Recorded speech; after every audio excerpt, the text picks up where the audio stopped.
S26 আলট্রার মধ্যে নতুন কি থাকছে এ নিয়ে সবারই প্রশ্ন। না জানলে চলুন আজকে জেনে আসা যাক। ভিডিওটিতে লাইক করে এবং চ্যানেলটিকে সাবস্ক্রাইব করে চলুন আমরা তাহলে জেনে আসি। প্রথমেই বলি এর ডিসপ্লে নিয়ে। ডিসপ্লেতে অনেক বড়সড় একটা আপডেট করা হয়েছে।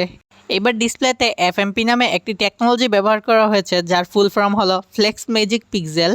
FMP টেকনোলজি কিভাবে কাজ করে তা নিয়ে আমি অন্য একটা ভিডিওতে আলোচনা করব। এবার তাহলে ক্যামেরাতে আসা যাক। এইবার ক্যামেরাতেও কিছুটা পরিবর্তন করা হয়েছে, যেমন লো লাইট ইমপ্রুভমেন্টস।